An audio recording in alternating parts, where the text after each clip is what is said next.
This is Wildcast.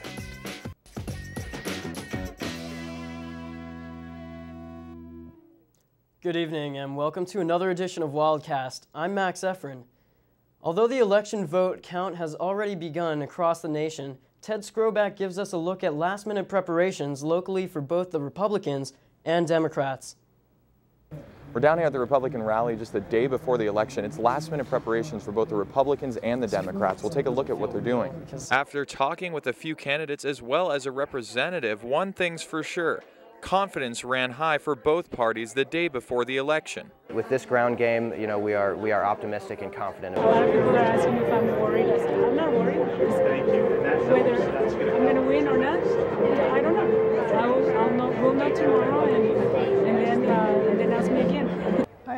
I am. We have worked hard. We've worked very, very hard. The Republicans started bright and early with a 7:30 a.m. rally, a last chance to get all of the Republican candidates together. You have your crew of people that you work with, but you know that there's other candidates with their individuals, and it's just good for us to all get together and just say, hey, we've been out there working. Energy feeds on itself, so you can really feel the good vibrations and all the positiveness that's coming out of it. Bell, who is running for Pima County Board of Supervisors, was stressing the importance of their core voters. In terms of getting last-minute votes, I mean, these are the individuals, these are our core. They've already, if they live in our district, they're going to already have voted for us or plan on voting for us. So, it's just a matter of getting a little bit more enthusiasm out there to maybe they'll be inspired to dig down a little bit deeper and make that extra phone call or send out those extra emails. Just a couple of miles away, the Democratic headquarters was humming. The Democrats are moving full force for their Get Out to Vote efforts. We're in the absolute thick of the GOTV effort, Get Out to Vote. At this point, it's all about numbers and turning out individuals, contacting as many individual voters as we can. With the redistricting of Arizona, new legislative lines could bring a competitive advantage to the Democrats. At least Patrick thinks so. The state legislature, we have new maps, new competitive maps that allow both sides, Republicans and Democrats, to compete on an even playing field. That gives, moderate and independent and Democratic voters an opportunity to change up the leadership in this state, which has gone decidedly to the right, far to the right, as a matter of fact, for the last 40 years. Party ties aside, the images of Gabrielle Giffords dropping off her ballot to the Pima County Recorder's Office is a heartfelt moment in the midst of the most talked about campaign season in years. Reporting for Wildcast, Ted Skroback. If you're expecting the president to be announced on November 6th, you may be disappointed. After Hurricane Sandy ravaged the East Coast, there will be issues for some people to go out and vote, specifically in New Jersey and New York. There are still almost 1 million people out of power in the tri-state area. New Jersey Governor Chris Christie has urged everyone to mail in their votes since some polls are closed. It is expected that there will be delays in getting a correct tally of the votes from some of these states, but everyone is still encouraged to vote in whatever way they can.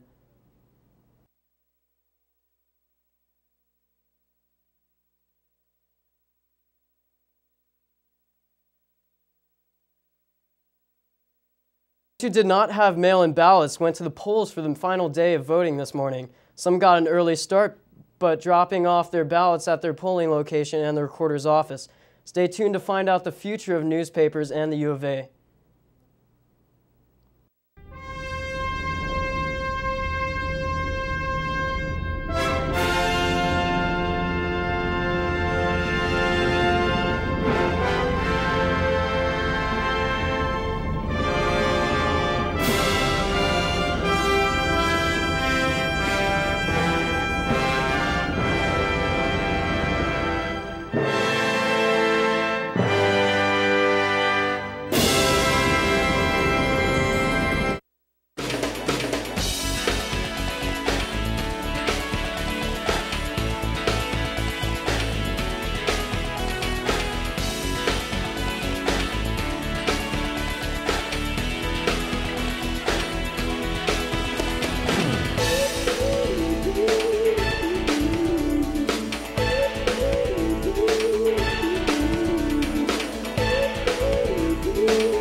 Welcome back.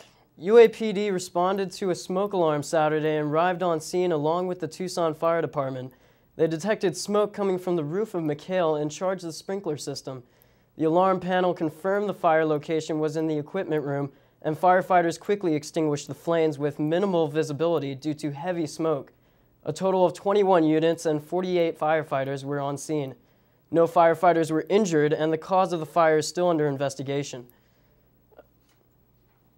A new database is set to launch in the spring. The University of Arizona's Special Collections compiled more than 10 bilingual newspapers for an online bank of history. Wildcast reporter Sarah Canty has more. Southwestern history for more than 100 years, available at your fingertips. A new database 2 years in the making of historic headlines will launch in the spring. Now with the digitization, people can search the database by terminology used in the newspapers. So that adds quite a bit of access. Access to papers in both Spanish and English, different from the national trend. A lot of what was being digitized out there have been in English. El Tucsonense is one of the newspapers featured in the database, and it was printed right here in 1915, and to this day the family still works here. They have been sitting here in some shelves, and it was just simply time to do something with them. Albert Elias started working in this print shop more than 40 years ago. I was kind of like the printer's devil. I did all the dirty things that needed to be done. This is my grandfather, yes. His grandfather, Francisco Moreno, started up El Tucsonense. Well, this old man here, when he started in 1915, had a great idea. A production that was taken over by his grandmother after Moreno passed away. I didn't even get to know him because he died 3 months after I was born. She knew how to get things done. Really very strong. Very strong person. When circulation stopped in the 1960s, Elias took over not only the shop. I inherited a lot of his headaches. He says the decision to give the collection to the U of A is a way to keep the publication alive, a decision that his family would be happy with. They'd be ecstatic, there's no question about it. And it also keeps alive the succession of the family and the fact that they were early pioneers here and were printing a little newspaper. For Wildcast, I'm Sarah Canty. How do the police handle exceptionally rambunctious occasions such as Halloween night? Wildcast reporter Megan Canterbury has the answer. It's Halloween time again, and this year, U of A students dressed up for what was a warm October night full of candy, parties, and burritos. I went over to Chipotle with my roommates. I dressed up as a giant baby because I had this sweet onesie, and we had some Care Bears there, and we saw a lady with a snake. It was a little bit wild. Real cheap burritos, good food, all my kind of favorite things. Well, for my sorority, we went to the Slaughterhouse, which is a place in Tucson that has a bunch of haunted houses, and it was fun, and we were scared. I am worried about the cops more on Halloween night because I just assume that they're more worried about us, so I just kind of think more about what I'm doing before I do it. While students are extra careful to avoid the cops when they're out partying, you may be surprised how ordinary and quiet it is for the police department on Halloween night. There's not a whole lot of additional crimes that come up from it. If there is going to be any, it would be the weekend before Halloween. Halloween normally falls on a weekday. If it does fall on a weekend, that makes it a little bit more rowdier than usual. But on Halloween itself, you'll have a little bit more liquor, even if it is a weekday. A lot of kids out. You don't have a whole big problem with DUIs, but we do keep an eye out, as we would any other night. Police officers make around 10 DUI arrests per night and approximately the same amount of disorderly conduct arrests, according to the Tucson Police Department website. Even though these numbers do not significantly increase due to the holidays, students should always be careful when they're out on the town. Reporting from the Tucson Police Department for Wildcast, I'm Megan Canterbury. After the break, find out how you can stay in shape and lean to defend yourself. I'm Derek Williams, the former U of A Wildcat. You're watching UATV. Don't change the channel.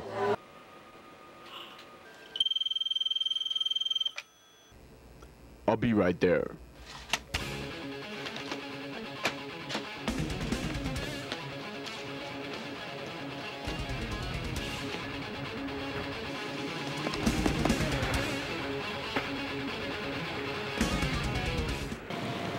cameraman. You're my hero.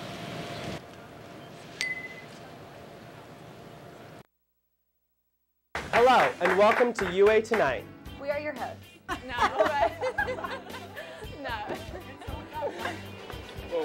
It's okay, you don't have to cut me off. No way. Guatemala. I'm like Thank literally you so much. Baby, I've been stuck to you like glue. Baby. It's all these travelers. I've never even been there. For drunk driving after calling the cops on himself. We thought that, you guys. Oh my God!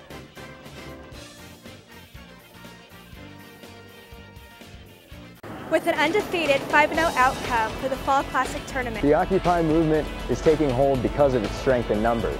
Tonight is the absolute last night to ride the trolley, as it is closing for 2 years. I'm sitting on what used to be known as Bear Down Field, which will soon be U of A's new practice field. I'm Evan Murray, reporting from McHale Center with Wildcast.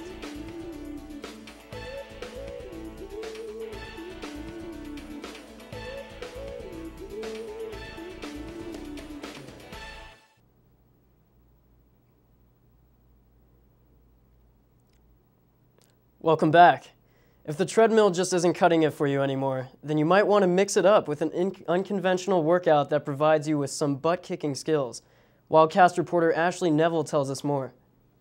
Students at the University of Arizona have found that boxing is an efficient way to relieve stress and have fun while working out. I think it's helped me with stress, just dealing with like school and stuff. It's nice to punch it out on the bag if I like have a bad day or have a lot of stuff to do for school, and just physically, it's like, you know, I've become healthier and more in shape, and it's like the best work I've ever had. Boxing Inc. is a place where students can escape and unleash after a long day of class and work.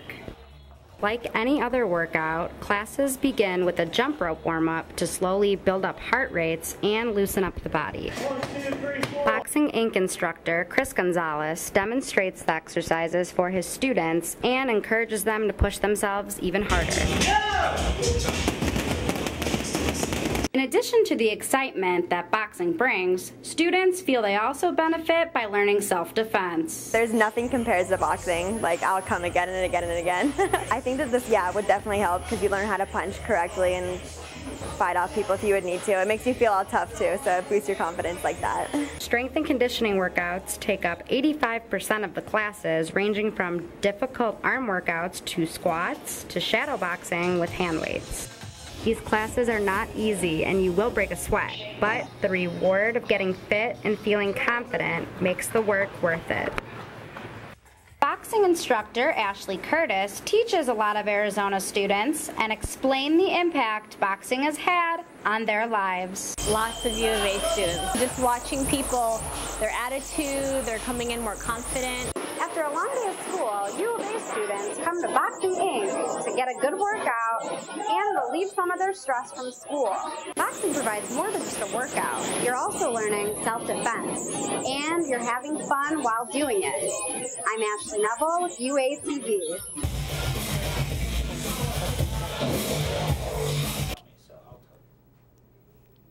And now to our sportscaster, Lauren Weinberg. Thank you, Max. Unfortunately, this past weekend wasn't quite as successful as last weekend in sports. The football team fell to 25th ranked UCLA, 66-10. The Cats are now 0-3 in away games, but they'll take on Colorado this Saturday for one of Arizona's traditions, homecoming. The basketball team crushed Humboldt State in a Halloween exhibition game, 108-67, and they host Chico State in another exhibition game tonight. While the volleyball team lost to USC 3-1, the men's tennis team had success in Las Vegas. At the 2012 Easley Memorial Classic, sophomore Carlos Bermudez won the Flight 2 Consolation Singles Division. The tennis team heads to Florida for their final tournament of the season on November 9th. That's all I have. Bear down, everyone. And back to you, Max. From all of us at UATV, thanks for joining us. You can watch us anytime online at uatv.arizona.edu. We'll see you back here next week for another edition of Wildcast.